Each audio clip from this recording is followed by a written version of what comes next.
E já nos primeiros dias, e o primeiro ano que eu entrei no PSF era ano de política. Aí ano de política interior é daquele jeito, né? Quem é de interior sabe como é. E lembro, inclusive, de uma história inusitada lá, né? Eu tive um professor de medicina legal e uma das coisas que ele sempre dizia, não deem atestado sem atestar. Aí chegaram pra mim e disseram, doutora, tem um atestado de óbito pra senhora dar. Está, tudo bem. Onde é que tá o morto? Preciso ver o morto. Doutora, o morto tá sendo velado. Eu depois me leve no velório. Aí fui lá, cheguei no velório. O morto só tava a carinha assim, cheia de flor, né? Gente, até hoje eu fico pensando, meu Deus, por que eu fiz isso? O que foi que você fez? Eu tirei as flores do caixão pra olhar, porque eu precisava ver se não era uma morte violenta, se não tinha sinais de machucado. Então eu despi o morto. Eu era recém-formada, 23 anos.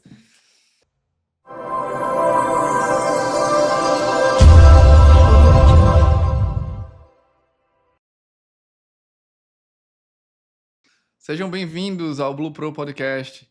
Hoje a gente tem aqui uma convidada muito especial, que ela tá voltando aqui nessa temporada, a doutora Kátia de França.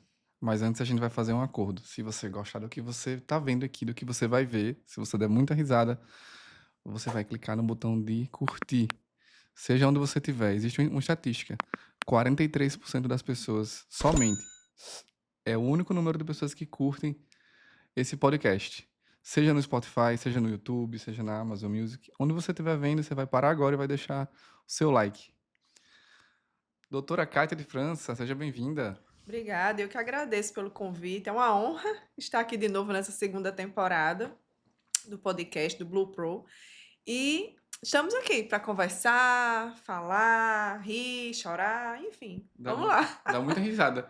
Eu lembro que você chorou no último Bom, podcast. por isso que eu falei, chorar, né? Porque na última vez a gente nem planejado e acabou que teve um momento ali emocionante. É verdade. Eu achei interessante agora, achei super chique. Você é a primeira pessoa que falou Blue Pro. Ó, Blue Pro. Eu achei muito chique agora, Blue Pro. Blue Pro. Eu amei. Gostou? Vamos Gostei. mudar? Vamos. Não, já. Oficialmente batizados, Blue Pro. Pronto. Com muita honra, né? Batizados por doutora Kátia de França. Muito obrigada. Não tem o que ela não fale que não fique elegante. Ai, meu Deus. E hoje tá um dia bonito. Ela escolheu o lado do sol, o lado da luz. Lá da luz para me iluminar. Exatamente. Mas por que foi esse lado que você escolheu? Eu escolhi porque eu acho que a posição é melhor, eu gosto mais desse ângulo, as câmeras estão do lado de cá, então eu gosto mais desse lado. Então eu cheguei aqui e disse, Rômulo, esse lado de lá é o meu, porque me favorece. Ó, eu sempre ouvi falar isso. O povo diz assim, eu tenho um lado melhor. Aí o seu é o seu lado esquerdo. É o meu lado esquerdo. É o meu lado Então não é esquerdo. mito, é real. Pelo menos pra mim, é real. Entendi.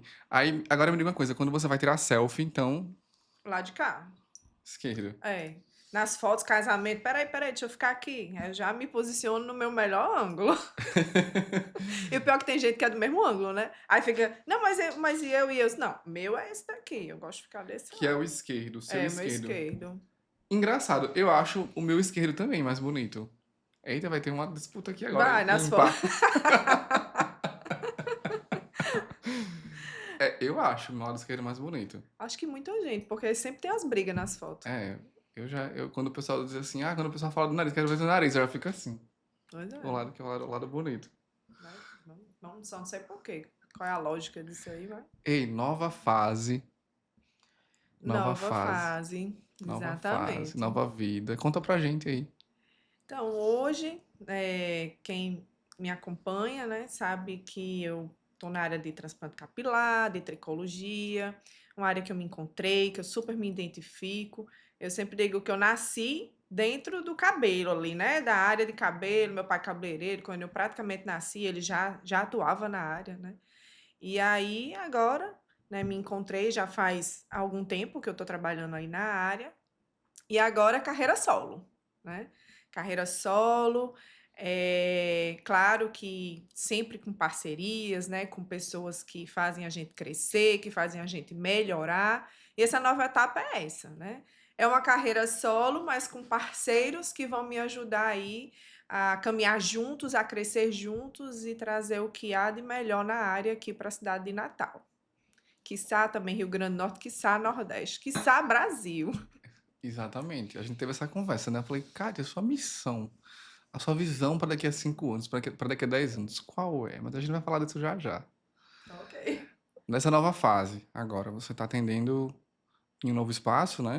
Isso, atendendo a princípio agora em um novo espaço, fazendo cirurgias em um grande centro, né, de transplante capilar, que já atua na área há vários anos, há mais de 5 anos, com equipe especializada que só realiza essa cirurgia, com equipamentos, né, como sempre trabalhei, equipamentos de ponta, equipamentos que a gente vai trazer ali qualidade, segurança para o paciente, né, e resultado, né? Resultado satisfatório, garantir para o paciente naturalidade, fazer as pessoas se sentirem melhor, né? Se sentirem melhor. Sim. Eu comecei a te seguir faz um tempinho e eu já vinha acompanhando que você viajava muito para estudar. Teve um tempo que você fez um curso, acho que foi em BH, que eu acompanhei sua viagem também. Você até foi com Mousa, se eu não me engano. E agora você fez uma viagem que foi para Campina Grande. Eu fiquei imaginando assim, não. Se Kátia tá metida num negócio desse, de ir para Campina Grande é porque deve ser bom. Assim, qual a grande novidade, qual o grande barato de lá? Assim, o que é que você tá trazendo de lá? O que é que você tá levando para lá? O que é que tá acontecendo? Então, como eu falei, né, eu estou com uma parceria, né? E essa parceria vem lá inicialmente de Campina Grande, que é a Império Hair, que é uma clínica de transplante capilar, que já tem um know-how, que já tem qualidade, resultados, e aí me juntei com ele para trazer isso aqui para Natal, né? O médico, né, o colega que está à frente, né, o Carlos, ele é um dos melhores e maiores cirurgiões em transplante capilar no Brasil. Inclusive, está sendo fundada agora, né, a Sociedade Brasileira de Transplante Capilar. E ele é um dos cofundadores que está envolvido com os grandes nomes e os grandes cirurgiões de transplante capilar do Brasil e do mundo. Né? Hoje, o Brasil é considerado um dos maiores países em realização de transplante capilar, com a mesma qualidade que muitos países aí que antes eram considerados como a referência. Então, eu estou me juntando com essa pessoa, com o Carlos, com esse amigo, e a gente vai trazer essa clínica, essa qualidade, esses resultados para aqui, para Natal. Muito em breve, né? Por enquanto, estou levando os pacientes, operando lá no centro, na Império Hair, em Campina Grande, mas muito em breve, quem sabe, né, Império Hair pode não estar aqui em Natal. Mas isso é uma parceria que, assim, está me deixando muito, muito empolgada e muito feliz. Peraí, muita calma. Muita calma. Quem sabe, assim, isso é um spoiler? Não, porque assim, o futuro a Deus pertence, né? A gente nunca sabe do dia de amanhã. É uma parceria que tem tudo para dar certo. Uhum. Então, assim, vamos ver o que pode Mas você vir aí pode dar um pela frente. spoilerzinho pra gente do que tá acontecendo, do que tá por vir. O futuro a Deus pertence, né? Então, vamos ver o que é que vem por aí pela frente. Mas, no princípio, a gente está fazendo esse encontro, esse ajuste, né? Estou aprendendo muito, crescendo muito com o Carlos, porque realmente ele está bem à minha frente do ponto de vista de tempo, de cirurgia, de tempo de trabalho. Então, assim, aprimorando técnica, protocolos. E, assim, tenho crescido muito profissionalmente com ele. E aí, isso, né? Pode trazer muitas coisas aí na frente, né? Mas agora, no momento, estou atendendo na cidade de Natal, recebendo meus pacientes, fazendo a parte de tricologia, a parte clínica, os meus protocolos, tudo eu consigo realizar aqui em Natal. E a cirurgia, eu levo até lá os meus pacientes e lá eles vão receber o melhor que tem de transplante capilar no Brasil, né? Com a mesma qualidade, com os mesmos resultados que se você fosse, por exemplo, fazer uma cirurgia em São Paulo, né? Isso daí a gente garante.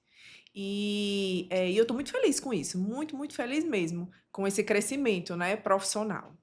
E poder trazer isso, né, para quem é daqui da região, para quem da cidade de Natal, do estado do Rio Grande do estado do Rio Grande do Norte, que me acompanha. Então, assim, estou mega empolgada. Sim, senhora. Vem cá, assim, eu sou leigo, assim, eu vejo, assim, algumas coisas eu não consigo entender 100%. Mas a gente pode afirmar que esse movimento você vai mudar o padrão do transplante capilar em Natal?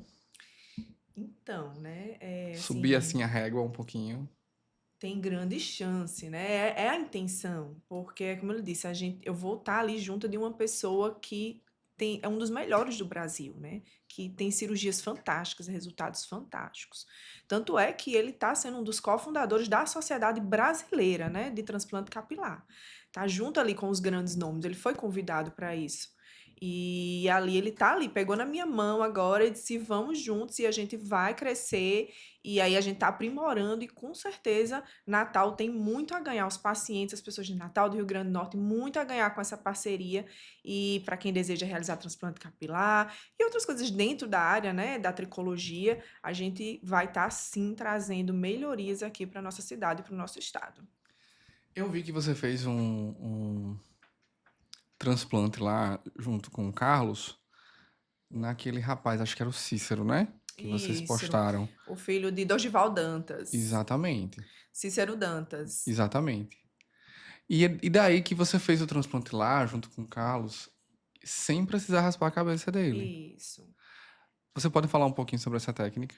Então, tem hoje, né, uma tendência, não é para todos os casos, obviamente, mas Cícero Dantas, por exemplo, tem um cabelo muito grande, né? Ele é cantor, artista, tá à beira aí do São João, né? Forró, cantar, e aí ele não queria, né, raspar o cabelo. Em menos de um mês o cabelo não ia voltar a ser como era antes.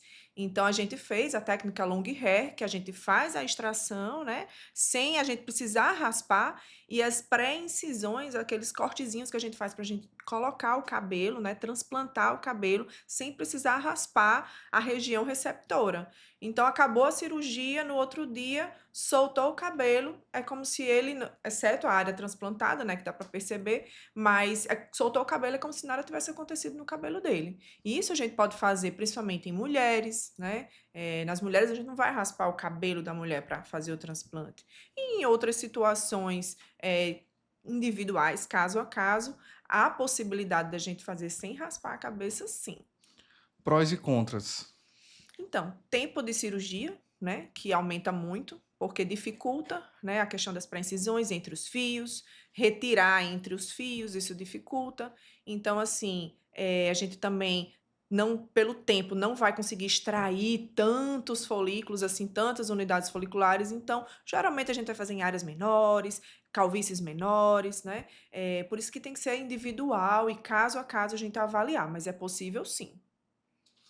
Também teve a questão de quantidade de fios, né? Isso, quantidade de fios, como eu disse, né? Como dificulta um pouco mais a extração, a gente não consegue tirar, até consegue, mas aí demoraria demais o tempo da cirurgia, tirar muitas unidades foliculares.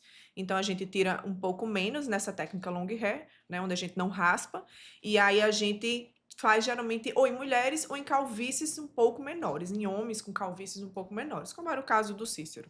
Entendi perfeitamente. Então, no caso, é uma questão talvez muito mais, assim, não só da indicação, como também do alinhamento da expectativa. Você já sabe que vai ter um resultado ali Exatamente. melhor se você fizer com a técnica FUE, que é a técnica que raspa, né? Não, a técnica FUE é a questão da extração da unidade folicular uma a uma, né? Que entra nos dois casos, Isso. E o long hair é só o fato de não de não raspar. raspar, exatamente, de não cortar o cabelo, de não raspar a cabeça toda. Claro que num homem que tem um cabelo curtinho, não faz sentido você dificultar a cirurgia, aumentar o tempo de cirurgia, diminuir a quantidade de folículos extraídos para fazer um long hair, né? Não faz sentido. Não faz sentido. Não faz nenhum. Até porque esse cabelo mais longo que a gente vai transplantar, ele também ali em torno de 20 dias a 30 dias ele vai cair, né? Então não é por este motivo que a gente vai fazer o long hair. É realmente para não raspar a cabeça de uma mulher, né? Um transplante capilar feminino, ou num homem que tem um cabelo muito grande, né? Um artista aí, um modelo, enfim, né? Uma pessoa que trabalha com a imagem, para a gente não mudar tanto, né, essa pessoa. Faz muito sentido, porque não é o caso, assim, não é que a gente vai excluir o homem desse tipo de procedimento, mas ele trabalha com o branding dele, que é ser cantor de forró, sanfoneiro no São João. Aí ele tá à beira Isso. do São João, não faz nenhum sentido ele raspar a cabeça, Raspar a né? cabeça. Ele mesmo fala que gosta de cabelo Rapunzel, né? Isso, cabelo grande, Cabelo né? grandão, né? Cabelo bem É, grandão. muito, muito gente boa. É demais. Eu achei interessante. Assim, por um momento eu achei que ia ser a grande revolução do transplante capilar. Talvez seja, para Sim, um público específico, né? isso, Mulher, principalmente, né? exatamente. Eu vi alguns posts seu no Instagram também, sobre você falando muito sobre um assunto que não era transplante. Você falando sobre queda de cabelo, sobre prevenção de calvície, né? Isso, porque a gente sempre fala, né, com os pacientes, eu gosto de usar o tema, né, tempo é cabelo, né? Se você tem uma tendência à calvície, já começa a perceber que tem ali umas falhas, ou a testa está aumentando um pouco, ou seja, os primeiros sinais da calvície, então a gente sempre orienta o paciente, vamos já começar um tratamento clínico, vamos já acompanhar, né, porque aí a gente consegue retardar a progressão dessa calvície, e se vier a precisar de um transplante, vai demorar muito mais anos do que se ele realmente deixar, como alguns dizem, não, eu vou deixar a minha calvície avançar, quando ela estiver bem avançada, aí eu vou e faço um transplante. Isso é ruim, né? Primeiro, porque uma calvície mais avançada a gente não consegue, em alguns casos, fazer um transplante com tanta densidade, né? E restaurar aquele cabelo como ele era anteriormente. E segundo, que a gente pode lá na frente fazer assim um transplante, mas menor, de uma área calva menor, não seria uma calvície tão extensa, com um tratamento clínico. Então a gente sempre orienta, né? Queda capilar também é sempre importante. Às vezes a pessoa está com a queda, mulher principalmente, né? Mulher danada pra ter queda. Eu não sei por quê, acho que a gente se estressa muito. Não sei o que acontece com as mulheres. Mas mulher tem muita queda. Basta você começar a conversar com uma amiga. Ai, mulher, mas meu cabelo tá caindo tanto. Enfim, queda de cabelo é quase codinome feminino. Eu não sei se é porque os homens não ligam, não sei, mas as mulheres se preocupam muito, né, com o cabelo, né? O cabelo é a moldura do rosto feminino, enfim. E aí, sempre é importante, começou a perceber que tá tendo aquela queda, tá perdendo muito cabelo, sempre a gente investigar a causa, para que a gente possa recuperar esse cabelo, a densidade desse cabelo e não deixar o cabelo ficar fininho, ralinho, para que lá na frente a gente possa tentar e conseguir restaurar esse volume, né, esse cabelo bonito, esse cabelo feminino. Além do envelhecimento, né? Outra causa de afinamento do cabelo, de queda. E a gente sempre diz, assim como você vai lá na dermato, faz seu bioestimulador, seu botox, quando chega a partir de uma certa idade, o cabelo também precisa desse cuidado, desse anti-age, desse anti-envelhecimento. Isso é muito importante e a gente renega muito isso. Agora teve um negócio muito interessante que você falou num dia desse, que foi que assim, eu surtei. Eu disse isso aqui, quando o povo souber disso aqui.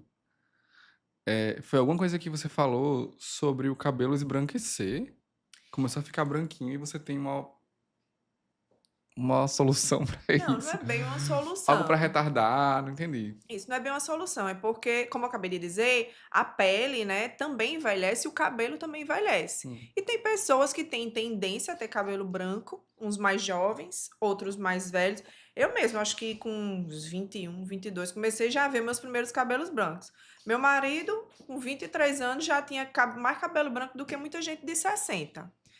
Eu costumo até brincar, eu disse, acho que meu filho daqui a pouco, com 5 anos, já vai começar a aparecer os primeiros cabelos brancos. Porque é genético, né? Sim. O cabelo branco, a canice, né? O nome médico que a gente chama, ele é genético.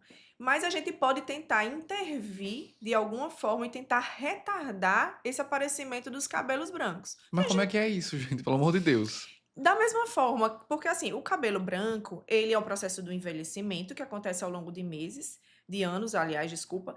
E aí a melanina, que ela tem como se fosse um estoque, uma quantidade já pré-determinada.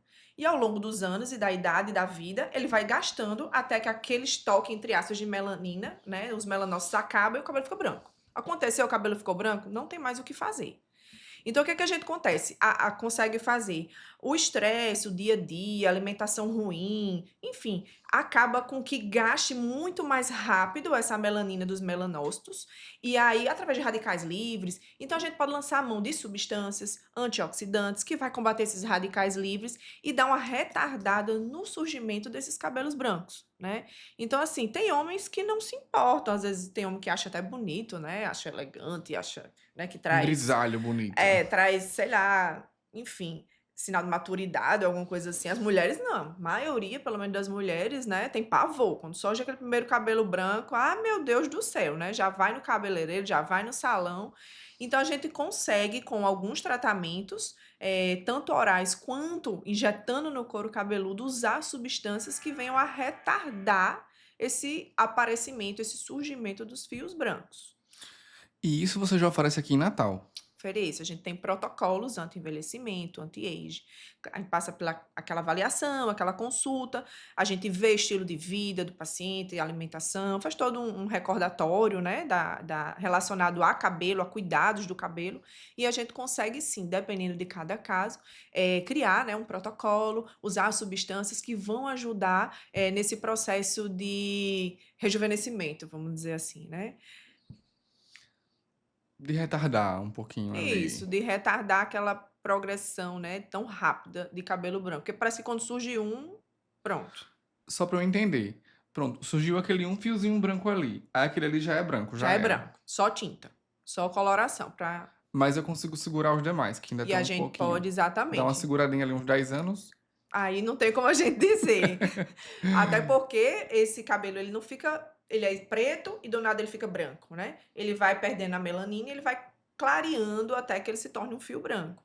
Então, esse Hum, processo a gente consegue ali, às vezes, identificar de acordo com a história do paciente, fotos, ver esse processo e tentar entrar com protocolos, medicações que podem tentar retardar esse surgimento tão rápido de fios brancos. Mas impedir, a gente não vai conseguir. Claro, vai chegar um momento só retardar aí. no máximo. Isso, vai chegar um momento. É igual a pele, né? A gente consegue retardar as Dá uma rugas. seguradinha ali. A gente consegue, né, retardar as rugas, mas caiu, só plástica para puxar, né? Cabelo branco ficou branco, só tinta pintando mesmo. Só tinta pra dar uma coloração. Isso, para cobrir. Essa já é uma curiosidade. Você pinta seu cabelo? Pinto. Porque eu vi umas fotos suas no Facebook, porque eu andei xeretando sua página. Você era aquela loura mega loirona, assim, tipo. Mega loura, blonde, blonde. Eu acho engraçado até que nas redes sociais eu tô passando, acho que é mais ou menos uns 2 anos e pouco, uma transformação de diminuir de um louro muito claro para um louro um tom mais escuro, né? Eu não me vejo sem ser loiro. Sempre fui desde criança, e aí ali na adolescência foi escurecendo, e foi quando eu comecei a fazer luzes, e aí chega um momento, o louro é viciante, né? Você vai pintando, vai clareando, vai achando que tá pouco, quando você vê, você tá Xuxa, né? Então, assim, é viciante. Só que o cabelo não suporta. Vai chegar um momento que, somado com o próprio envelhecimento do cabelo, o cabelo vai acabar, você vai perder volume, seu cabelo vai ficar fino, vai ficar, né, destruído. Tanto eu acho engraçado que, às vezes, como eu falo muito isso nas minhas redes sociais, aí às vezes tem os haters, né, ali, algumas pessoas que falam: ai, doutora, mas seu cabelo tá muito detonado. Ah, doutora, Alguém mas já falou isso? já. Ah, doutora, mas seu cabelo tá acabadinho. Seu cabelo tá sem Eu não acredito, volume. Já. não. Aí eu comento lá, não excluo, não. Aí eu coloco, mas você tá certa, já foi pior. Tá melhor agora, porque justamente eu comecei a perceber que o meu cabelo não suportava mais aquela descoloração, né? E aí eu comecei a passar por esse processo de transição e meu cabelo melhorou muito, muito. Meu cabelo tinha muito corte químico, né? Que é o quê? O cabelo quebra por conta mesmo da química ali. E aí eu digo, mas tá melhor agora, você nem acredita. Já foi pior. Aí, hoje quem escolhe a cor do seu cabelo? É você sozinha ou você tem a ajuda do cabeleireiro? Não, tem meu cabeleireiro que me ajuda. Eu chego pra ele, mostro assim, mais ou menos o que eu quero, uma foto, alguma coisa assim. Porque a intenção de eu escurecer é que eu passe por um processo de descoloração, que é o que agride mais o cabelo, menos. Sei lá, uma vez por ano. Só pra dar uma iluminada. E ficar realmente retocando só a raiz e os brancos, né? Porque eu tenho muito branco. Se eu não retocar. Entendi. Então, meio que você escolhe, assim, num critério de ser menos agressivo. E Isso, aí você deixa ele te dar uma forcinha na cor ali que combina com o seu isso, tom de pele. exatamente. Entendi. É uma escolha mais por saúde, Isso, por saúde do meu cabelo. por saúde do cabelo. É aquele famoso, né? Fazer o que eu prego, né? Não só pregar e não fazer. É verdade. Já teve alguma situação que você. Eu não sei, assim, uma coisa que você pagou algum mico, alguma coisa inusitada você no salão de beleza? Você tô aqui no salão de beleza fazendo alguma coisa e você ouve aquele negócio ali bem bizarro e você quer, sei lá, intervir, porque você não. Acho que você se aguenta sem falar alguma coisa. Então, assim, hoje, cada vez mais eu estudo, mais eu vou lendo, e assim, eu gosto muito de ler não só a parte das doenças mesmo, do couro cabeludo, do cabelo, mas assim, de cuidados mesmo. Acho que é por conta dessa parte de vivência de cabeleireiro que eu tive, né, durante uma boa parte da minha vida. E eu acho que a gente não deve cuidar só da doença, a gente também tem que ter a prevenção. e cuidar do comprimento do cabelo. Não adianta a paciente ou o paciente ir lá, eu cuidar do couro cabeludo dele e ela sair de lá e continuar com aquele cabelo feio, ressecado. Então, cuidar da haste, Agredindo o cabelo, né? isso. Mas assim, até em mim mesmo, quando eu vou no salão, aí às vezes eu tenho vontade de falar assim, não, mas não faça assim, mas eu juro que eu me seguro, eu não me intrometo, não. Só se for algo muito esdrúxulo, né? Assim, algo muito pesado. Mas às vezes até a forma de lavar, né? Que tem que ter um cuidado. Principalmente se o cabelo fez ali uma química agora, usou uma tinta, aí você tem que ter um cuidado ali para lavar o couro cabeludo. Ali já gera um processo inflamatório. Então, até o modo de lavar vai intervir, enfim. Mas eu me seguro, eu tento não intervir. Tipo, cada macaco no seu galho, né? Mas às vezes que dá vontade, dá. Você segura a onda, né? Seguro, Agora seguro. você me disse que tinha uma vez você deu uma crise de riso no consultório. Como foi Não, isso? mas aí foi uma cirurgia. Foi uma cirurgia. O paciente estava anestesiado. Porque quando a gente faz o transplante capilar, o paciente ele fica sedado, né? Mas ele responde, ele sente vontade de ir ao banheiro e ele vai ao banheiro. E quando a gente está fazendo a extração, o paciente fica de barriga para baixo, com o rosto encaixado na cama, né? Na maca. E eu lembro que era um paciente que, apesar de estar sedado, ele se mexia muito, né? Ele ficava se mexendo muito. E Querendo ali, ajudar. e ali atrapalha um pouco, né? Porque se eu uso uma lupa de grande aumento, qualquer movimento milimétrico ali no paciente sai do meu campo de visão. E aí ele começou a falar alguma coisa que eu não entendi, a gente não entendia o que ele estava dizendo. A gente, oi, o que foi? E ele se mexia e se ajeitava e puxava assim para baixo. E eu, meu Deus, mas o que é isso? Aí eu fiz, o que foi, fulano? Você tá sentindo alguma coisa? Ele, meu ovo. Aí eu, oi. Aí ele, não sei o que. Aí eu fiz, seu ovo.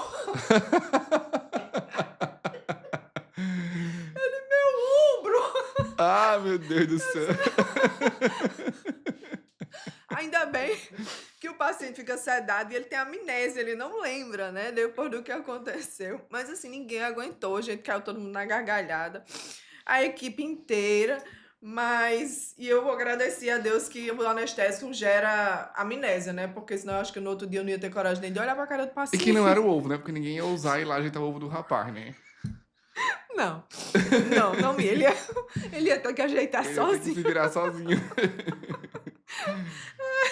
Ah, nunca mais eu esqueci dessa Tá história. virando moda. Daqui a pouco a gente vai mudar o nome do podcast pra Blue Egg. Blue Eggs. Blue Eggs. Não é? Mas eu não me aguentei nesse Vira e dia. mexe. Ei, é engraçado, porque sempre tem história de anestesia, né? Aí aqui veio uma vez um anestesista e foi o mais cínico que possa ser, João Carlos. Eu digo isso a ele que eu disse na frente dele aqui. Eu disse, rapaz, tu não vai contar uma história boa pra gente rir. Não, é normal, é normal. Sim, normal pra tu. Mas a gente gosta de uma risada, né? Teve uma vez que eu vi uma menina, parece que ela tava recém-divorciada. Uma coisa assim, tinha se separado fazia uns meses, aí ela chegou toda. Eu acho que era o cabelo empurrou ketamina na mulher, um monte de De analgésico anestésico. anestésica, ela ficou assim, tem alguém casado aí? Aí todo mundo, como? Do nada a gente olhou assim, aquele susto, e falou assim, tem não. Ela disse, não case não, que casar é ruim demais. Ai, meu Deus. Começou a falar mal do marido, porque casar não presta. E começou Essas histórias de centro cirúrgico, paciente anestesiado, tem muita coisa, viu? Mas muito essa, engraçado. sim, foi hilária. Enfim, a amnésia, graças a Deus, do paciente. Alguém já jogou uma direta pra você, pessoalmente, dizendo, doutora Kátia, você é muito bonita, você não sei o quê. Não. Ou bora almoçar, vamos jantar. Não. Assim, desde a época de faculdade, desde a época da residência, eu sempre fui muito séria, né? E, inclusive, quando eu era residente, era engraçado que os estudantes tinham medo de mim. Mas por quê? Porque quando a gente é residente, né, fazendo a especialização médica, tem os estudantes do final do curso que fazem a parte prática do curso, evoluindo na enfermaria, nos hospitais universitários, nos hospitais credenciados. E assim, eu sempre fui muito exigente, que tinha que cumprir, tinha que fazer direitinho as coisas. E os estudantes ficam meio que subordinados ao residente, né? A gente costumava dizer que os estudantes eram o ninguém depois de ninguém, né? Nada depois de ninguém. Aí depois vinha o residente, aí tem os níveis de residente, R1, R2, R3, né? E à medida que você vai subindo até você terminar a residência, que você vira gente, né? A gente costuma brincar assim entre os médicos, né? E aí eles tinham medo, dizia que quando eu chegava de salto, eles escutavam meu salto chegando no hospital, eles diziam, eita, ela vem ela, ela vem ela, ela vem ela, já começavam a se tremer. Então, assim, eu não sei, nunca foi intencional, mas diziam que tinham medo de mim, né? Então, eu sempre tive uma postura, assim, bem profissional. Então, eu acho que por não dar abertura a isso, nunca tiveram essas brincadeiras, essas ousadias e tal. Tanto é que Moza, né? Quando ele rodou lá na liga, eu era residente e ele era estudante no final do curso. E não foi lá que a gente se conheceu, não foi lá que a gente começou a se paquerar. Foi coincidentemente numa festa, depois, fora dos Fora daquele hospitais. ambiente, né? Fora do ambiente hospitalar, exatamente. Sim, exatamente. Mas você tem cara de que você era bem carrasco mesmo, bem carrasca. Não era intencional, mas. Eu vou dizer assim, séria, uma pessoa séria. É uma pessoa séria, que, assim, tá ali com compromisso. Isso sempre Aliás, foi. com comprometimento em entregar o melhor e aprender de fato, não Isso, só exatamente. passar numa matéria, né? Aí você falou agora dessa questão de residência, que você puxa lá do tempo que você tinha sido recém-formado e fez residência e tal. E aí você me contou um trechinho da história que eu queria que você completasse aqui pra gente compartilhasse, que eu achei bem, bem bonito, assim, o momento que você chegou a comentar que quase desistiu de ser médica e tal. Eu achei bem interessante. Conta aí pra gente um pouquinho do seu processo de aprovação no vestibular, como é que foi? Na época, quando eu sempre quis, né? Na verdade, eu queria ser, quando eu era criança, eu sempre gostei muito de cachorro, animal, eu queria ser veterinária. Aí depois eu decidi que queria ser médica, de gente, Eu né? lembro dessa parte É, do outro podcast. isso. E aí, sempre estudei muito, porque na época, por vários motivos. Primeiro, que não tinha tantas faculdades particulares, né? Você tinha que passar numa universidade federal. Tanto é que a gente fazia prova em outros estados. Fazia, onde eu sou da Paraíba, de João Pessoa. Então, fiz em João Pessoa, fiz em Recife, fiz aqui em Natal. E era muito difícil, porque era muito concorrido, né? Realmente ali tinha que ser notas altíssimas no vestibular. E eu tentei no primeiro ano, assim que eu estava no pré-vestibular, no terceiro ano, né, ali do ensino médio, que eu nem sei se é assim que se chama hoje em dia, porque mudou tanto os nomes, mas eu fiz a primeira prova e não passei.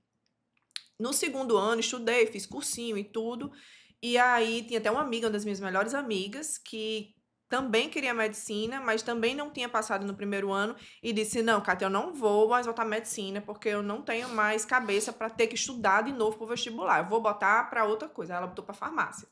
E eu disse: Não, eu vou botar para medicina, porque é o que eu quero, eu não me vejo fazendo outra coisa. E aí não passei de novo. No terceiro ano, já comecei a concordar mais com Vanessa, né? Eu disse: Eu acho que eu não tenho mais estrutura para, se eu não passar, tentar um quarto ano, porque era muita dedicação, muita abdicação, né? Sem sair de casa, madrugadas estudando, passava o dia no cursinho, à noite estudando, madrugada estudando, acordava no outro dia, cursinho, assim sucessivamente. Era muito difícil, muito desgastante. E aí eu E o resolvi. psicológico, né, Fica apertado, fica pesado, né? Mas terceiro ano assim, seguido tentando, né? terceiro ano seguido tentando. E aí, quando eu fui fazer a inscrição do vestibular, na época ainda era no papel, nem era online ainda. E aí, quando eu preenchi tudo e deixei em branco o curso.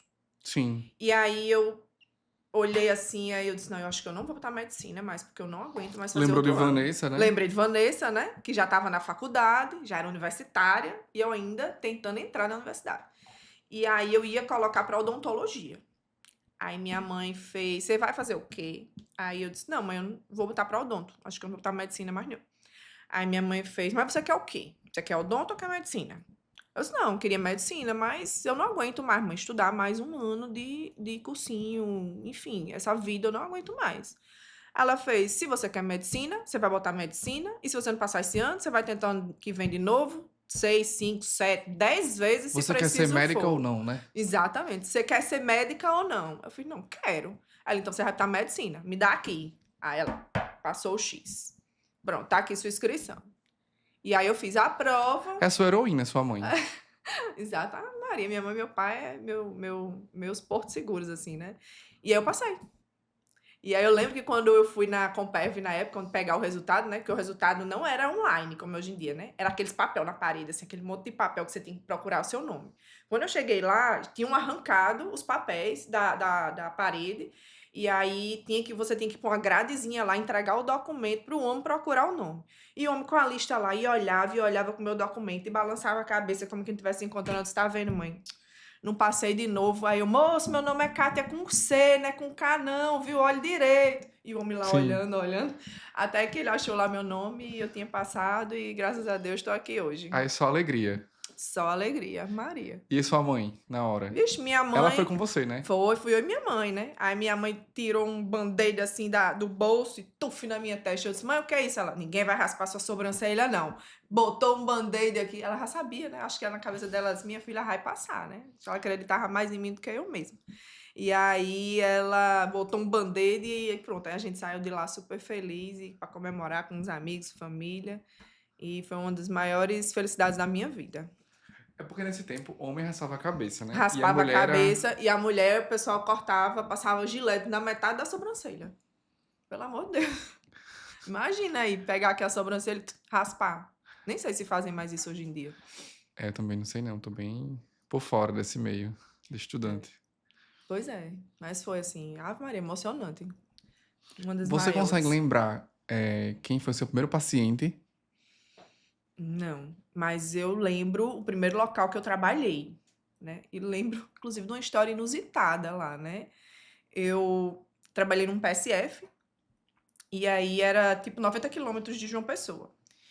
E já nos primeiros dias, e o primeiro ano que eu entrei no PSF era ano de política. Aí ano de política interior é daquele jeito, né? Quem é de interior sabe como é. O prefeito quer que os médicos, que todos os funcionários, né, ali do município faça tudo, né, direitinho, principalmente se o prefeito estiver se reelegendo. Pra ele ficar bem na fita, né? Isso, que é final, né? Enfim.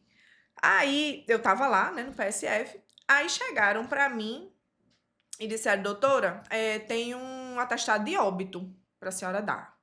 Está, tudo bem. Onde é que tá o morto? Porque eu aprendi, eu tive um professor de medicina legal que ele, assim, fantástico ele, e uma das coisas que ele sempre dizia, não deem atestado sem atestar. Atestado é você tem que ver o que você está atestando. Se você vai dar um atestado médico, o paciente está doente, você tem que estar vendo o paciente. Se é um atestado de óbito, você tem que estar vendo o morto, você tem que ver se o morto está morto. Porque a gente sabe, né, que, enfim, dá um atestado, fulano morreu, no interior tem isso, né? O povo morre, enterra, aí depois quer que você dê um atestado de óbito sem ver o morto. E aí, ele sempre dizia, ó, se acontecer isso, não deem um atestado, enfim, dava todos os caminhos, né? Aí chegaram pra mim, eu sei lá, 3, 4 dias que eu tinha chegado lá na cidade. Doutora, um atestado de óbito pra senhora dar. Eu disse, tá, e o morto? Eles vieram já com a identidade, né? Ó, dá um atestado de óbito aqui pra esse morto. Eu preciso ver o morto. Doutora, o morto tá sendo velado. Eu disse, pois me leve no velório. Oi, doutora. Eu disse, você quer que eu dê um atestado de óbito? Me leve no velório, porque eu preciso ver o morto. Sim. Aí botei a identidade do morto na bolsa, entrei no carro da prefeitura e chegamos no velório do morto. Ninguém ia trazer o caixão para o PSF, para você dar um Não. atestado de óbito, né? Naturalmente. Não, coisa de recém-formado medroso, né? Meu CRM foi muito suado, gente. Eu passei 3 anos tentando entrar no vestibular, terminei o curso e eu não ia dar sei lá, quarto, quinto dia que eu tava trabalhando, dar um atestado de óbito sem ver um morto? Não tem como. Não tem como. Aí fui lá, cheguei no velório, o morto só tava a carinha assim, cheia de flor, né? Gente, até hoje eu fico pensando, meu Deus, por que eu fiz isso? O que foi que você fez? Eu tirei as flores do caixão pra olhar, porque eu precisava ver se não era uma morte violenta, se não tinha sinais de machucado. Então eu despi o morto. Peraí, você tirou tudo Tirei. de cima. Tirei. Pode acreditar Você que eu fiz isso. despiu o morto, mas Pedi você pra saírem, lógico, né? esvaziou o Esvaziei o local. velório, mandei fechar as portas. Isso é muito coisa de cinema, gente. Você esvaziou o velório de todo mundo, ficou só a família ali. Alguém me ajuda aqui a Só despir esse uma morto. pessoa lá dentro E eu despi o morto e olhei se não tinha Aí sinais você de olhou o agressão. quê, pelo amor de Deus? Não, Tudo. não olhei tudo, mas assim, por cima, pra ver se não tinha sinais de agressão. Eu não era da cidade, eu não conhecia ninguém, eu não sabia quem era a família de quem. Se fosse uma pessoa que eu acompanhasse já e soubesse que a pessoa estava doente, mas enfim, eu não conhecia. Eu sou. O professor diz para fazer, eu faço. Eu sou obediente. Então, eu fui olhar se não tinha nenhum sinal de agressão, alguma coisa que justificasse ter que chamar delegado, IML, alguma coisa assim, ou se realmente eu poderia atestar se o morto tinha sido Sem mortos precisar abrir naturais. um BO, né? Sem precisar abrir um BO. E aí não achei nada, aí pedi para ajudar a vestir o morto de novo, botei as florzinhas de novo e liberei e dei a DO. E dei atestado de óbito. Foi. Há de acreditar que eu Você fiz faria isso. diferente hoje? Não, faria, com certeza. Ainda era recém-formada, 23 anos. Enfim, meu 5º dia de trabalho. Hoje eu não faria isso, Tava com ali- certeza. Tava não. ali, comida de medo, hein? Não vou fazer nada de Com errado. certeza. Ela era conhecida na cidade, agora ela ficou. Se você não era conhecida, você ficou. A doutora que fechou o velório e... E a partir daí, como é que foi a sua relação com a população? Em geral. Ah, foi tranquilo. O prefeito não veio falar comigo, não. Por favor, não morram. Não. Aí agora, se forem pedir DO pra doutora Cátia, chamem antes de enterrar o morto, né? Antes de colocar no Antes de caixão. botar no caixão. Já sabe Já que ela é chama na casca grossa. casinha. E o povo só não falar, ainda acha que era uma forma injusta me chamar de casca grossa no hospital. Eu não, eu só. Se fosse pra desenterrar, a gente desenterrava. Só pode trazer uma pá. Eu ia perguntar alguma vez que você deu, eu já perguntei de uma crise de riso, né? Deixa eu chorar, deixa eu segurar minhas lágrimas aqui, porque senão daqui a pouco vai borrar tudo. Alguma crise de riso na frente de algum paciente. Já teve algum mico que você pagou na frente de algum paciente? Não. Tem certeza. Que eu lembre. Além de ter terminado com o velório. Não, eu acho que já foi um Esse grande foi o maior mico, né? mico, Eu né? acho que isso é um dos maiores Esse é um grande micos. mico, eu achei. Grande mico. É um orangotango. É. Ai, gente, até hoje eu fico pensando, nem eu acredito que eu fiz isso, pode acreditar. É. Nem eu acredito. Eu só acredito porque fui eu que fiz e eu que tô contando. Porque eu acho que se viesse alguém me contar essa história, eu ia ficar, será mesmo? Mas fui eu que fiz e realmente eu fiz isso. É. Valores de marca, desenterrar defunto. Kátia, teve alguma. Isso assim, fora essa lição que você teve de vida de mexer num caixão, né? Coisa inapropriada. Alguma grande lição de vida que um paciente te deu? Que você traz até hoje? Então, eu sempre que falo em lição de vida, sempre me remeto aos pacientes da oncologia, né? Porque eu acho que quando nós, seres humanos, a gente se encontra na possibilidade de partir, né? Enfim, como eu disse, né? Às vezes só o diagnóstico de câncer, mesmo que seja um câncer ali inicial, que a gente sabe que a chance de cura é muito alta, mas só em você dar esse diagnóstico, tem paciente que já vê aquilo como um selo de morte, né? Ah, vou morrer. Amanhã já tô morrendo. E então, assim, essa é sempre que me perguntam, eu falo desse caso. Eu era residente ainda, eu nem tinha terminado cirurgia oncológica, quando tinha uma paciente lembro demais, ela tinha 33 anos. Ela era uma paciente de um staff meu lá na liga, e ela ia operar para um câncer de estômago. E quando ela estava na mesa de cirurgia, a gente identificou que a doença dela, depois de ter feito a cirurgia, que era avançada e não tinha mais o que fazer. Já era uma doença bem avançada. E aí a gente encerrou a cirurgia, ela foi para a enfermaria, só que desde então ela não saiu mais do hospital. Ela não conseguia mais se alimentar por conta da doença avançada, mas ela tinha 2 filhos, um de 7 anos e um de 4 anos. E olha que na época nem eu era mãe. E só que no hospital as crianças não podem entrar, né? Assim, não pode estar entrando no hospital, circulando. Mas lá na liga eles têm um serviço muito importante assim na parte de psicologia, de apoio psicológico. E aí eu via que os dias estavam se passando e eu via que ela não ia para casa, que ela ia morrer. E ali, quando a gente é residente, a gente tá com o paciente todo dia, a gente quem evolui todo dia, a gente quem prescreve todo dia. E aí eu falei com o pessoal da psicologia para ver se tinha possibilidade de eles fazerem um encontro para que ela pudesse ver os filhos pela última vez. E aí, eu sempre me emociono com essa história, sempre, sempre. E aí teve, né, esse encontro, fez, e aí teve um dia que eu cheguei e ela já tinha morrido. Tipo, 2, 3 dias depois disso. E eu nunca mais me esqueci dela. A família dela veio, me abraçou, a gente, enfim, né? Eu nem tenho o hábito de chorar na frente dos pacientes. Geralmente eu consigo me controlar e choro depois num canto. E aí nesse dia eu não me aguentei, abracei a família, chorei com a família. E assim, sempre tiro essa lição dos pacientes. Eu digo que a oncologia veio na minha vida para me fazer crescer como pessoa. Para começar a perceber que as coisas simples da vida a gente precisa dar valor, que a gente nunca deve estar achando que porque fulano tem isso, porque fulano tem aquilo, porque fulano vai para onde, viaja, não sei o quê, e a gente esquecer ali do nosso dia a dia, do nosso marido, da nossa esposa, do nosso filho, do nosso pai, da nossa mãe. Os dias estão passando tão rápidos, os dias estão correndo assim que a gente não percebe. Quando a gente menos vê, passou 1 ano, passou 2 anos e assim, eu aprendi muito com a oncologia a viver o dia, né? A tentar estar mais próximo da minha família, dos meus pais, né, que estão envelhecendo. Depois que eu fui mãe do meu filho, tentar estar o mais próximo possível do meu filho. Então, é a lição, né, da vida que a medicina traz para gente. E eu sempre tento tirar isso do meu dia a dia, né? Essa semana mesmo, eu estava no hospital, evoluindo o paciente de um plantão, e aconteceu uma tragédia lá, um paciente que eu fui evoluir, e a paciente me chamou e fez, doutora, e me contou a história dela, começou a chorar.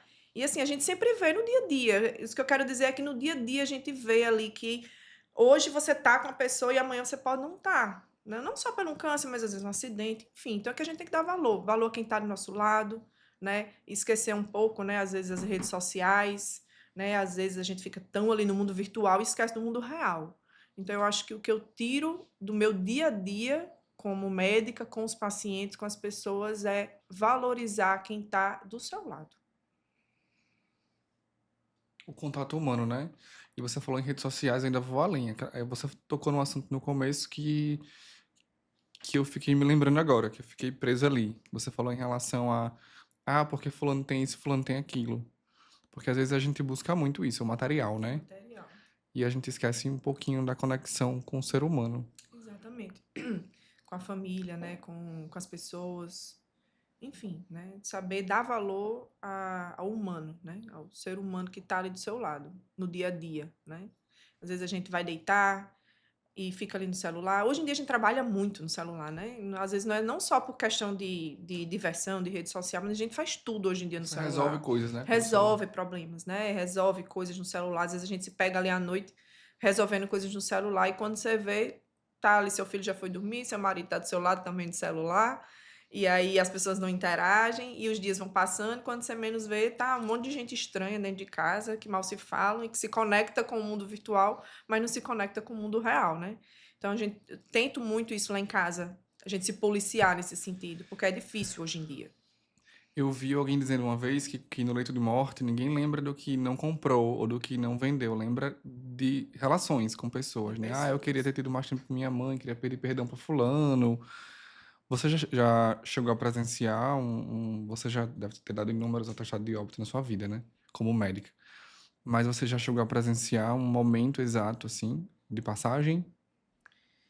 Já, já, a gente, eu lembro de um paciente, e na verdade eu me lembro dele porque ele foi uma passagem muito positiva. Ele ficou marcado também na minha cabeça por conta dessa lição dele. Era como se ele sabia que estava indo, também foi um paciente oncológico. Ele sabia que estava indo, ele se preparou psicologicamente para isso e ele foi, entre aspas, feliz, né? Ele era jovem, casado, tinha filhos, mas ele se preparou e mostrou para a família dele que o que eles viveram ali juntos é o que ele queria que eles guardassem e que eles ficassem tranquilos porque ele estava indo bem. E assim, eu lembro demais dele. Lembro até, se eu fechar os olhos, eu lembro do rosto dele. Isso foi na residência? Foi na residência. A residência é a fase que a gente mais vive junto dos pacientes, porque a gente tá ali de domingo a domingo, né? A gente vê os pacientes todos os dias. A gente participa de todas as cirurgias, de todos os ambulatórios, então, assim, de todas as consultas. Então, a gente vivencia muita coisa de maneira muito intensa. E é uma grande lição de vida, né? Um grande aprendizado, não só médica, profissional, mas pessoal também. Eu tenho várias lições, assim, e hoje, claro que a gente sempre tem o que melhorar, a gente sempre tem o que se superar em tudo na vida, né? Profissionalmente, estudar, enfim, conhecimentos novos, atualizações. E na vida é isso, a gente também tentar melhor e ser sempre melhor. A gente vai estar bem todo dia? Não. Mas é sempre tentar ser o melhor a cada dia, né? Principalmente com quem está com você ali do seu lado, né? No seu dia a dia. Entendi. Sensacional. É uma lição de vida absurda. Eu acho que o ser humano, né, melhora quando a gente percebe o valor que a vida tem, né? Exatamente. Kátia, a decisão mais difícil que você precisou tomar na sua profissão, Decisão mais difícil. em qualquer aspecto, seja na transição de área, ou dentro de ou num caso específico, num prontuário específico, ou não, ou de forma mais abrangente. Assim, não que seja uma decisão. Foi uma decisão difícil, foi algo assim que eu pensei muito, que eu avaliei muito, mas na verdade foi difícil porque a gente sair da inércia, a gente sair do comodismo é difícil, né? Sair da zona de conforto Sair foi uma da decisão zona de difícil. conforto é difícil, né? Então, assim, eu acho que no outro podcast eu falei que eu não sei como foi que eu fui parar na cirurgia oncológica, porque eu sempre gostei da parte estética, né? E eu disse a você que eu sabia, que foi, eu acho que por você ter feito, você contou que fez cirurgia geral na Liga contra o Câncer. Então Eu tive uma. acaba que você teve ali uma, né, uma certa influência. Isso, eu fiz a cirurgia geral, uma parte lá, porque faz parte do nosso rodízio, mas, assim, eu sempre gostei da cirurgia estética, caí na cirurgia oncológica. Como eu lhe disse, cresci muito pessoal e profissionalmente, né? Tiro grandes lições de vida, como algumas que eu já contei aqui. Mas, para mim, uma das decisões mais difíceis foi voltar ao início, voltar àquilo que eu queria, que era trabalhar na área que eu gosto, que é trabalhar na área estética, né? Que é lidar com melhora da autoestima da pessoa, das pessoas. E isso veio para mim, o transplante capilar e a tricologia veio primeiro como uma realização pessoal, porque eu queria voltar, eu queria fazer isso antes e meu caminho foi desviado. Então eu queria voltar para o começo. Então para mim foi muito difícil, porque eu saí ali da minha zona de conforto, né? Ali, cirurgia geral, cirurgia oncológica, já tinha meu emprego na liga, meu consultório, enfim, né? Minha vida ali certinha, estabilizada ali, né? Mas no fundo, eu não me sentia completa. Não era o que eu queria para o resto da minha vida. Então, sair dessa zona de conforto e voltar e fazer uma nova especialidade, uma nova pós-graduação, estudar, fazer tudo de novo, já com marido, filho, casa. Então, para mim, isso foi extremamente difícil. O medo, né? Medo de, não dá certo, e enfim, né? Todas as responsabilidades inerentes de uma pessoa que tem família já, que tem filho, marido, tem uma casa. E aí, mas isso foi para mim, foi uma das decisões mais difíceis, assim, algumas vezes vou, não vou, recuei, mas não, vou. Qual foi o dia que você bateu o martelo? Isso foi, a gente tá em 25, acho que foi em 2023, assim, mais ou menos no segundo semestre de 2023, eu comecei a ler, comecei a estudar, e aí foi quando realmente eu decidi que eu queria fazer, né? Que eu queria mudar minha vida do ponto de vista profissional. E aí foi quando eu dei o start e pronto, eu estou aqui. Muito bem. Você sabia que eu suspeitava que ia ser esse momento? Quando eu escolhi essa pergunta, porque assim, eu acho que foi um momento de transição. Foi difícil tomar essa decisão. É. Eu ficava entre dois ali, porque você já tinha me dito que tinha pensado um pouquinho em fazer plástica. Isso. Aí você fez geral para fazer plástica, mas aí você teve muita influência de alguém que disse: Vamos lá, tem uma cadeira aqui para você, uma vaga na oncológica, e você, eu vou. Você estava muito imersa. Então eu também pensei assim: acho que foi talvez um momento difícil. Ela decidir ir, na verdade. Sim. Não decidir não ir. Porque deixar de fazer uma coisa para começar do zero é muito difícil. Mas largar uma coisa que você tinha ali, aquele sonho para fazer outra, também é difícil, eu acho. Também é difícil. Também foi uma decisão difícil. Mas foi aquele negócio assim, não foi.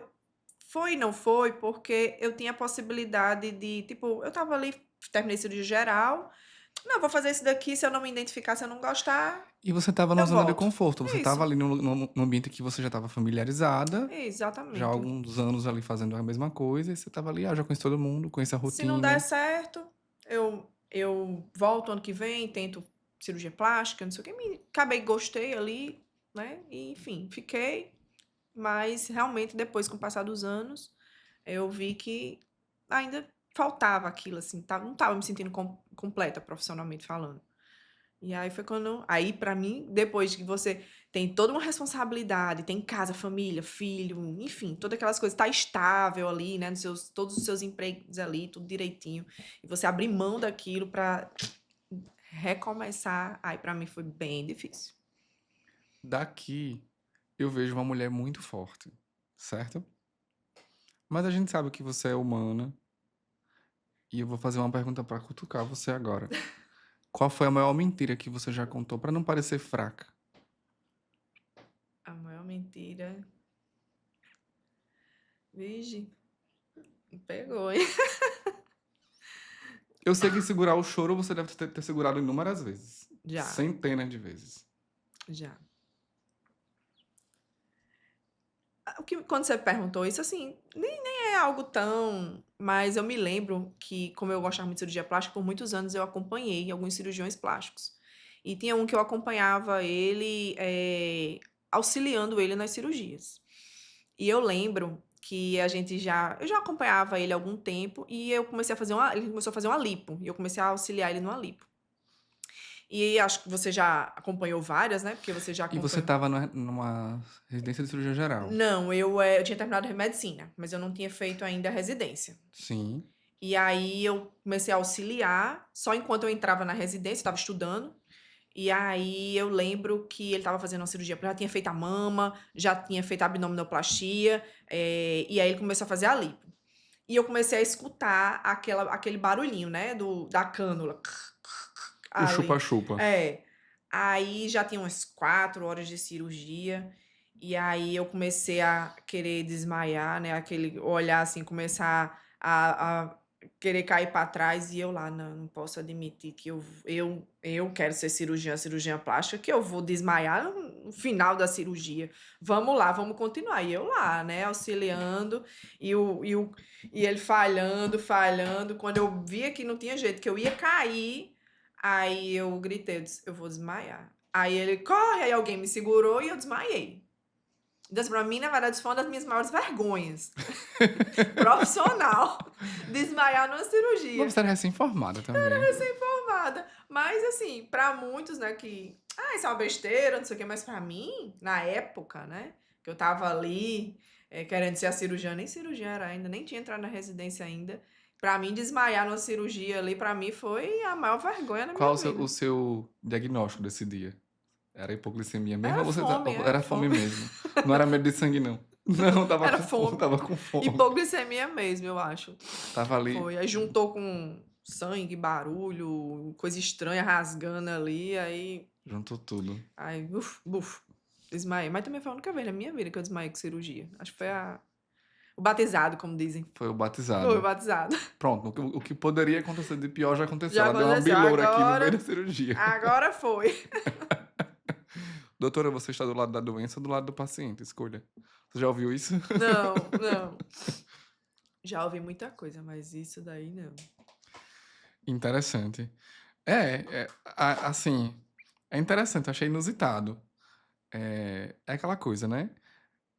Às vezes a gente faz uma pergunta querendo tirar da zona de conforto, porque você falou isso, ó, o Easy me tirou da zona de conforto. E aí você vem com um negócio mais expressivo e mais engraçado ainda.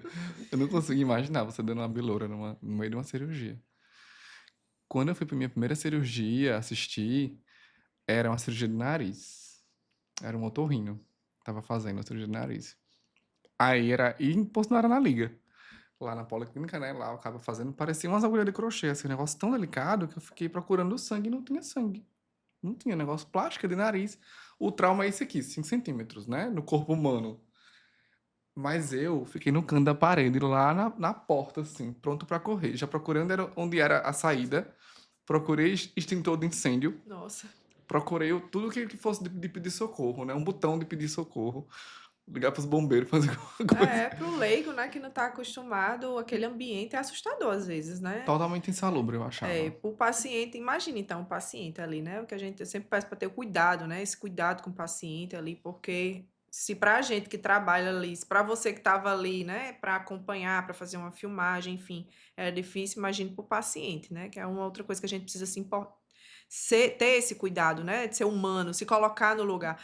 Eu já tive algumas situações de ser paciente e depois que eu passei pela situação de paciente é que eu comecei a entender o lado do paciente. Na verdade, eu acho que todo médico deveria um dia se colocar no lugar do paciente para entender realmente o que é estar ali, né? Porque ser paciente não é fácil. É você se expor. Quando eu falo do ponto de vista cirúrgico, né? Você se expor sua nudez, confiar sua vida. Você vai se apagar, vai dormir. Quando acordar, você foi operado, você entregou sua vida literalmente nas mãos de outras pessoas, né? Então eu sempre faço muito essa reflexão e sempre tenho muito esse cuidado, converso com o paciente antes, né? Falo ali com o paciente na cirurgia para ficar tranquilo, que a gente tá ali, que a gente vai cuidar, mas ser paciente, eu acho que de tudo é o mais difícil. Mas você já fez cirurgia? Alguma Já, cirurgia na sua vida? já. Teve essa cirurgia que você se submeteu e te trouxe essa consciência de dizer assim, nossa, como eu sou vulnerável, tô entregando aqui, e isso te deu uma certa estranheza e você ficou ali, é isso, tô sendo paciente, preciso aprender. Todas as vezes que eu não fiz muita cirurgia, né? Eu fiz 2 cirurgias na minha vida, uma plástica e uma cesariana. E as 2 para mim foi extremamente, constrangedor, por incrível que pareça. É sério? Eu não sei se é porque as pessoas que estavam lá me conhecem. Uma coisa é você estar num ambiente onde ninguém lhe conhece, e outra num ambiente onde as pessoas lhe conhecem, né. Então, assim, aí você tem que na de cirurgia plástica que você tem que, né, que se despir, aí vai marcar, riscar, não sei o quê. Não, pra mim foi horrível. Foi péssimo isso. Tanto é que na hora da anestesia, eu lembro que Nossa, que interessante, foi né? que Gleide foi a anestesista na época, eu disse: "Gleide, pelo amor de Deus, me apaga logo, Não porque quero ver eu nada. não quero ver nada, isso aqui pra mim tá horrível". Aí, tanto é que eu ficava Interessante. me cobrindo assim, eu disse: "Me apaga, apaga, depois que você me apagar, vocês me descobrem". Pra mim foi horrível. E na cesariana, então, assim, aí já tinha preocupação do bebê e tal, e questão de passar sonda, por exemplo, eu opero muito, né, eu operava muita parte de câncer ginecológico, sempre a gente sonda o paciente. Menino, na cesariana, quando me sondaram, eu disse: "Pelo amor de Deus, que diacho de coisa ruim é essa?". Tanto é que hoje em dia todas as minhas pacientes já eram assim, mas eu já bato na tecla, ninguém sonda um paciente se ela tá sedada, sem ela estar anestesiada, porque é péssimo, é horrível, Isso imagine te fez homem. mais humano até, né? Exatamente, porque foi Imagine homem, que é horrível, horrível, imagine homem. som da homem. Eu disse: "Meu Deus, o que que é isso, gente?". Horrível para assim, as minhas 2 cirurgias que eu fiz não foram experiências boas, assim, sensação, não é experiência, é sensação boas. Mas é estranho, porque assim, se eu fizer a pergunta retórica, eu acho que pra você e pra qualquer médico dizer assim, o que você acha de nudez, eu acho que é a coisa mais normal do mundo, porque é o corpo humano. Você começa a ver o corpo humano parte por parte desde anatomia, né? Isso. Então, assim, se eu fosse perguntar o que é nudez, é o dia a dia. Sim. Não existe tabu. Por isso que eu digo que a pior situação é o paciente, porque para mim, hoje, quando eu vejo um paciente despido ali para fazer a cirurgia, tô vendo normal. É o seu dia a dia. É o meu dia a dia. Mas quando eu fui estar no lugar do paciente e eu que estava sem roupa, não era normal. É interessante, né? Não foi É normal. impressionante. Por isso que a partir do momento que eu passei por isso, eu comecei a ter esse cuidado, deixo o paciente sempre coberto com lençolzinho, depois que a anestesia, depois que, né, o paciente dorme, aí você tira, né, deixa o paciente exposto. Entendi. Mas desde que eu passei pela situação de paciente, que Porque a nudez comigo, eu deitada, não era mais por mais que a normal. gente saiba que ele vai se despir completamente, ele vai às vezes virar o paciente, desvira, a gente vai Isso, ser manipulado ali, manuseado, né? Mas ele não passa pelo constrangimento, assim, socialmente ele tá cercado com sim, 10 pessoas e ele tá despido, né? exatamente. Cara, é engraçado, porque eu chego no consultório, eu mal vejo a hora de ficar nu. Como assim?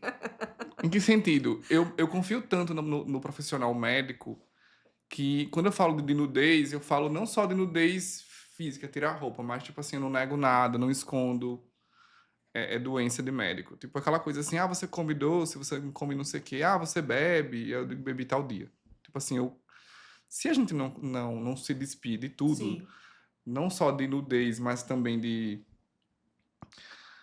histórico de saúde, Sim. né? Como é que a gente vai ser ajudado? Não, com Como é que a certeza. gente vai ser ajudado? Nem nada. Eu tive um problema dermatológico, assim, um pouquinho abaixo do testículo. E eu fui naquele João Gomes, que ele é um dermatologista de doença. Acho que é o melhor aqui de Natal, assim, que é o que eu vou sempre, né? É com ele, doença dermatológica é ele, né? E ele é sensacional, porque ele já é um senhor de idade e tal. Eu já fui 2 vezes. Um negocinho que apareceu aqui na axila e um negocinho que apareceu embaixo. E ele normalíssimo, assim. Aí ele diz assim, tudo bom, Jackson? Ele chama de Jackson. Entrei aqui, foi dessa vez, eu já vou tirando aqui a roupa. Foi aqui, doutor. Aí ele bota uma luva ali, bem discreto, né? Aí, olha, esse aqui você vai tomar um antibiótico, não sei o que e tal. Pode se vestir, já encerrou.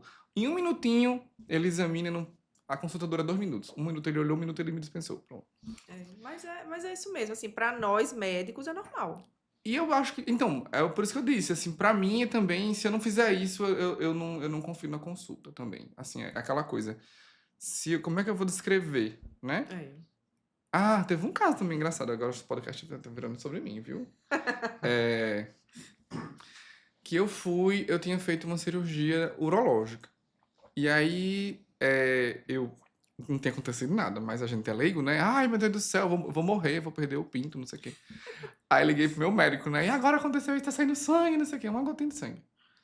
Aí ele disse assim, se acalme, vá no pronto-socorro, peça pra ela fazer tal remédio pra você, peça pra ela fazer isso, qualquer coisa ela me liga, mostra a cirurgia e peça pra fazer isso. Quando eu cheguei lá no pronto-socorro, era talvez uma recém-formada, não sei, um médico. Aí ela disse assim, quando eu falei o que era, ela falou assim, eu não vou poder te ajudar.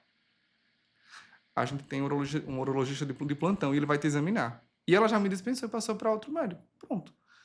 Ela não me ajudou de olhos fechados, entendeu? Ela disse assim, isso aqui, não, só pela descrição vai ser isso, tchau.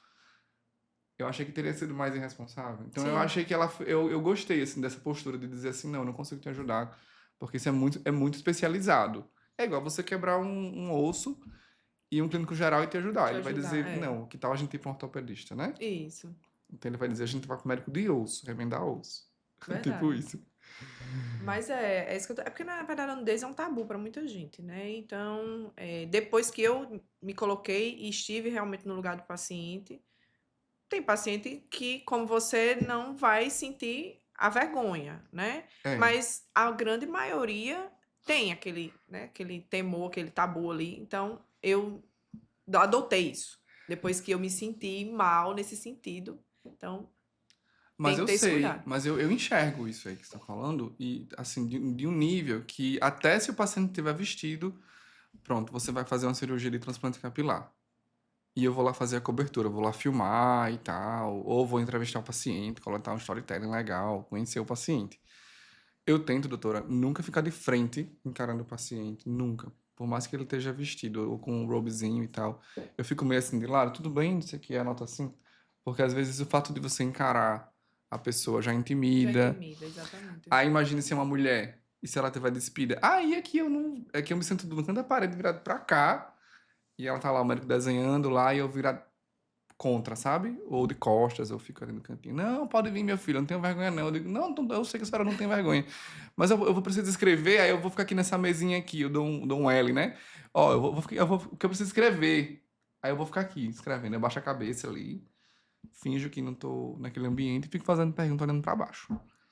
É porque é um momento de muita vulnerabilidade, né? Não só a nudez, mas a vida, né? Você vai se expor, você vai, enfim, vai entregar literalmente sua vida nas mãos de outra pessoa. Então é um momento muito vulnerável. Então realmente a gente tem que ter esse olhar do lugar, se pôr no lugar do paciente e ter Exatamente. esse cuidado, né? Eu Aí acho você, ainda- extremamente importante. aí você ainda coloca no contexto que é uma mulher despida e um monte de homem na sala. Aí piorou a situação, né? Piorou mesmo. Mas é isso mesmo, a gente tem que ter esse cuidado, esse olhar humano, né? Aí eu tenho um lado que é muito sem noção, eu sou muito sem noção nessas horas. E muito mandão, assim, parece que eu sou o dono. Eu boto todo mundo pra fora e aos gritos. Você lembrou de um professor meu. Não você, não chega nem perto, mas você falou dos gritos, eu me lembrei de um professor meu na residência que quando ele se chateava, ele jogava as coisas na parede. Todo mundo morria de medo dele. Desde os técnicos de enfermagem, a enfermeira, os residentes. Porque ele tava lá operando, não sei o que, a pinça, não sei o que. Ele é bem conhecido, não vou falar não, porque ele é bem conhecido no meio médico, entre os pessoal da cirurgia. Mas era assim, não sei o que, não sei o que, não sei o que. Buf, jogava, quando Tipo você via, tava instrumento assim na parede, uma Era, pinça na parede. na Que parede. louco! Era. Morria de medo dele. Ele era engraçado, mas era meio louco também nesse sentido, né? Ele não é louco, ele não é uma pessoa louca. Mas era. Mas tá quase, né? Pra jogar instrumento na parede não tem condições. É uma pessoa Jogava. desequilibrada, Eu não né? sei se ele ainda é assim hoje, mas na minha época da residência, ele era famoso Não, mas eu meio que pelo mentia. Chilix. Mas eu meio que mentia mesmo. Eu mentia na cara dura. Eu dizia assim, o médico pediu pra todo mundo sair, sem ele ter pedido, porque eu via que a paciente tava desconcertada. É igual você dizer que tá lá operando e eu vejo que o negócio tá estranho. Eu digo assim, a médica tá pedindo isso, e acabou. Aí você me olhava assim, eu não pedi nada não. Só que você via que tava Precisando daquilo, precisando né? de uma ordem. E eu dizia mesmo, pessoal, questão de ordem, vamos calar a boca? Pessoal, É. questão de ordem, acenda a luz aí, por favor. Apague a luz pra ela poder enxergar. Às vezes eu dizia. Nesse nível Mexia mesmo. no Às vezes pó. precisa, né? De Eu um dizia. gerente. Eu dizia, é feriado? Que converseiro é esse? É feriado hoje? É? Tão de folga? É o aniversário aqui agora, cadê o bolo? Festa. Eu dizia. É o aniversário. É uma festa.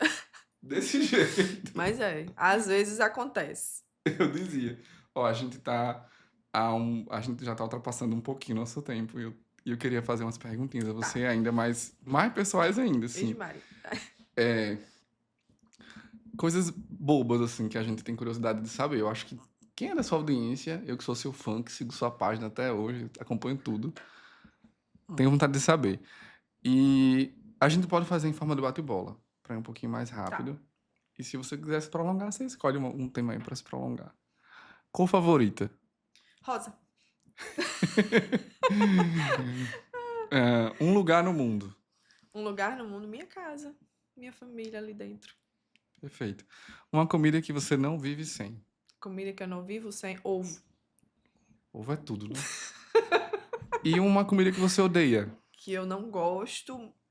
É muito difícil, assim. Eu como quase tudo, mas acho que repolho. Repolho. Mas nesses dias a gente vai mudar o podcast para o podcast do ovo. Tô quase lá. Um filme. Um filme. Ai, um filme, deixa eu ver. Tem vários filmes que eu gosto, assim, mas como eu gosto muito de cachorro, Marley e Eu é um filme, assim, que eu já assisti várias vezes, choro trocentas vezes, mas amo esse filme. Vou ter que trocar a bateria aqui. Certo. Ok. Marley e eu é de chorar. Já assistiu? Assistir. Eu li o livro na época, e aí depois fui assistir o filme. Só que o livro tem muito mais detalhes, né? Como sempre. Ixi, Maria, mas chorei demais. Chorei no livro e chorei no filme. Tanto é que o nome do meu York, que eu coloquei, Marley, apesar dele não ser um labrador, era um Yorkshire, foi Marley. Por conta de Marley e Eu.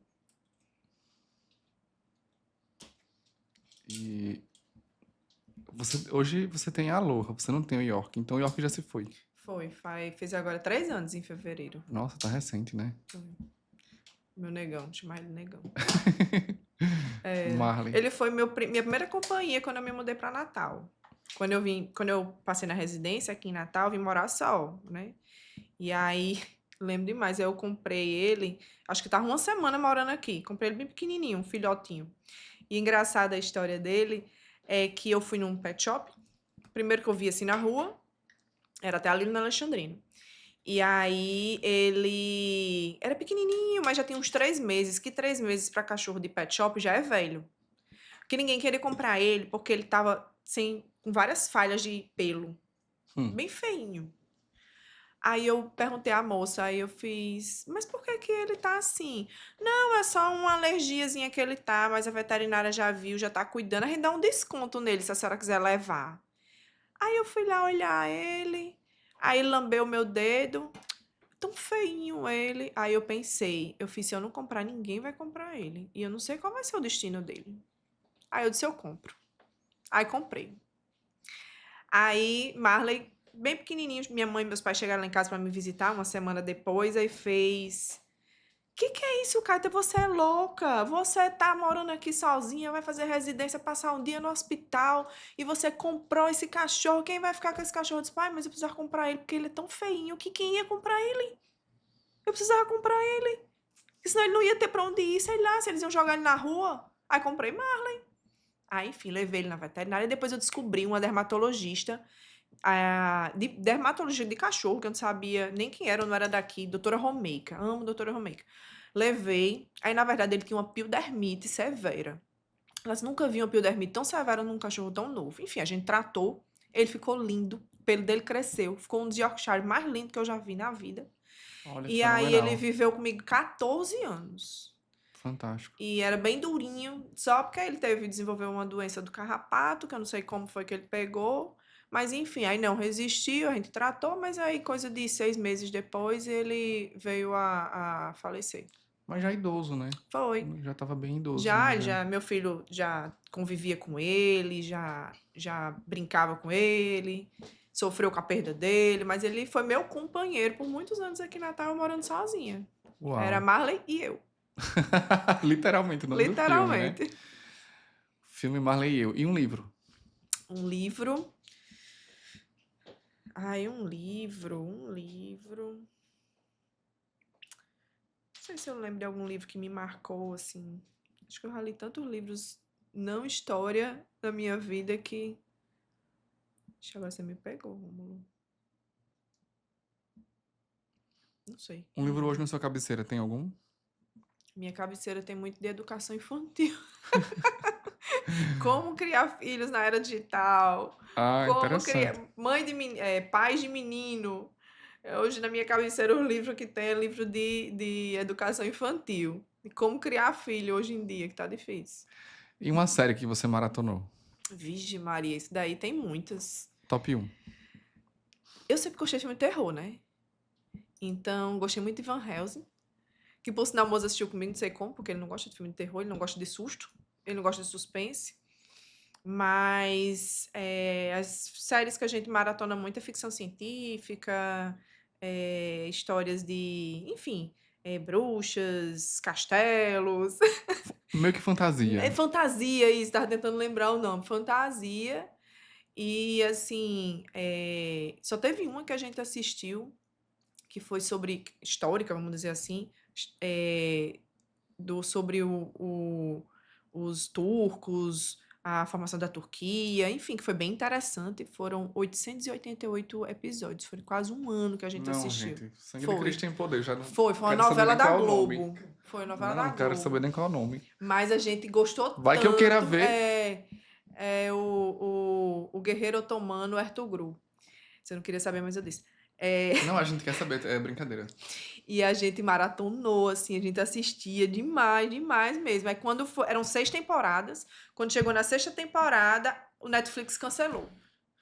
A gente assistiu 5 temporadas, ficou faltando 88 capítulos da 6ª temporada e o Netflix simplesmente... E aí? E aí que eu fui no mercado, procurar na internet e comprei um pendrive com os 88 episódios que eu mandou pelo correio, botei na televisão e a gente terminou de assistir Olha o seriado. só. Bem anos 90, né? Foi, e a gente terminou, a gente assistiu as 6 temporadas. Sensacional. 500 e tarará episódios. Qual o nome? É o famoso guerreiro otomano Ertugrul. Não tem mais na Netflix. Tirou. Interessante. Muito interessante. Uma série que você maratonou. 888 episódios, de verdade. É a maratona mesmo. Uma música. Uma música. Uma novela da Globo. Um ano. Uma música. Sim, uma música. Uma música. Uma música. Eu ouço tantas músicas, mas eu sou péssima pra nome de música. Você acredita? Tem que ter uma muito especial. Tenho certeza que tem uma bem especial. Você me faz tão bem. É de quem? Detonautas. Por quê? Porque quando eu conheci Moza, essa música na época tocava muito. E aí, aquela fase da Paixonite, né, e tal. E aí eu gostava muito dessa música, de ouvir nessa música, e eu sempre lembrava dele. Tanto é que era a música que às vezes quando eu fazia as postagens assim no Instagram, eu botava indiretamente. Essa música, né? Ele me faz tão bem, ele me faz tão bem. E aí, eu lembro até uma amiga falou assim: mulher, deixa de ser boba, tu tá botando isso daí no seu story, ele vai perceber que você tá apaixonada por ele. Eu fiz, oxe, qual é o problema? De eu perceber que que ele percebeu que eu tô apaixonada por ele. Aí essa música realmente é uma música lá do início do meu namoro com o Mozart. Um sonho que você não realizou ainda. Um sonho que eu não realizei ainda é ir com meu filho pra Disney. Hum. Porque quando eu era mais nova, meus pais não tinham tantas condições. Mas meu pai conseguiu me dar de aniversário de 15 anos uma viagem pra Disney. E foi um dos maiores sonhos da minha vida, né? Na época. E eu ainda fiquei com esse sonho. Sabe aquela coisa assim, princesas de Disney, desenhos da Disney, filmes e enfim. E aí meu sonho, que a gente vai realizar, se Deus quiser, é ir com meu filho. Era isso que eu ia perguntar. É sonho ou já é plano? Plano para daqui a alguns Porque plano anos. tem data, né? Assim, data ainda não tem não, mas daqui a alguns anos. Qual é o seu emoji? O emoji que você usa? O emoji de Kátia. O meu emoji, meu filho dando um beijinho assim. É o filho dando um beijinho na mão. É, Ah, interessante. Fofinho. Uma palavra que te representa. uma palavra que me representa. Eu acho que família. Família. Um cheiro. Qual o cheiro de Kátia? Um cheiro. Mas como assim? Fragrância. Uma fragrância? A não ser que você tenha cabeça de gorda, vai ser cheiro de comida mesmo. Não, não é cheiro de comida, não.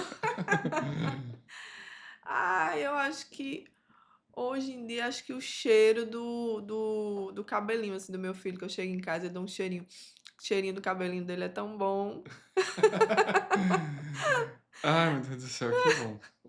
Aí, pra gente finalizar, uma frase que te guia, uma frase que você sempre repete pra você mesmo.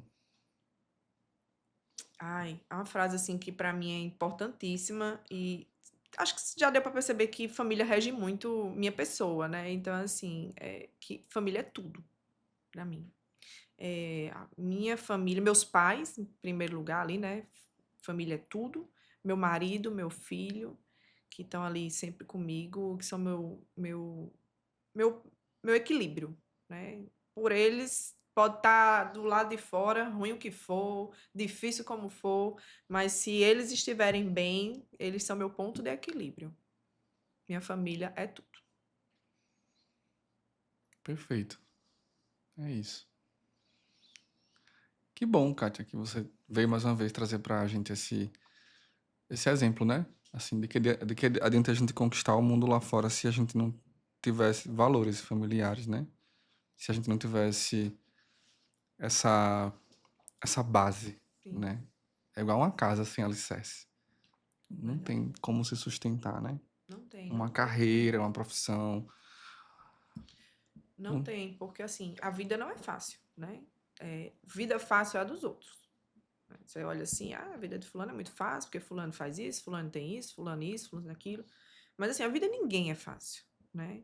Eu sei que com as redes sociais hoje em dia, tudo é muito lindo, tudo é muito bonito, todo mundo é bonito, mas a gente sabe que a vida é difícil, que trabalhar, crescer profissionalmente, enfim, em todos os sentidos, e você ter ali o seu porto seguro, o seu alicerce, para quando tudo estiver difícil, desmoronando, ou realmente ali precisando daquela força, e você saber que se você voltar ali para sua família, para sua casa, você tem alguém ali que tá ali dando força.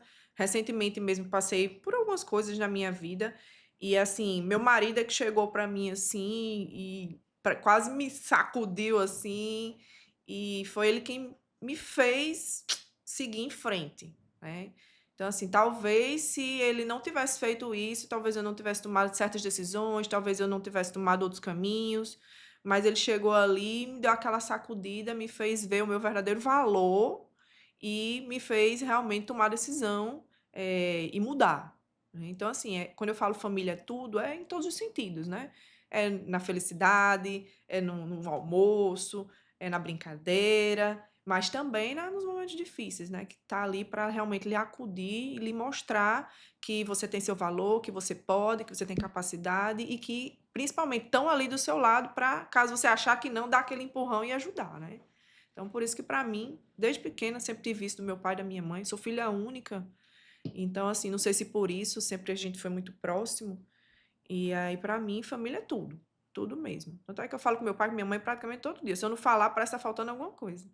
Então, posso não ter nada, mas eu tendo minha família ali comigo, pra mim, eu tô satisfeita. E a gente não poderia terminar em um tom melhor do que esse, né? Verdade. E para você que ficou até agora com a gente, muito obrigado pela sua audiência. Eu espero muito que nesse exato momento você já tenha seguido esse canal, já tenha deixado o seu like, em gratidão, né, ao nosso trabalho, ao que a gente está fazendo aqui. A Kátia que veio lá do trabalho dela e dispensou uma tarde para a gente ter esse bate-papo, trazer mais um pouquinho da vida dela para que você consiga realizar o seu sonho de transplante capilar, o seu sonho de cirurgia plástica, estética, o seu sonho de ter aquele cabelão grande. E também, por que não, o sonho de você ter família e você conseguir evoluir como ser humano, né, encarar a vida de uma forma melhor. É isso que a gente espera trazer de mensagem para você nesse veículo que é esse podcast aqui. E esse foi o Blue Pro. Aqui a gente fala de medicina que humaniza, histórias que conectam.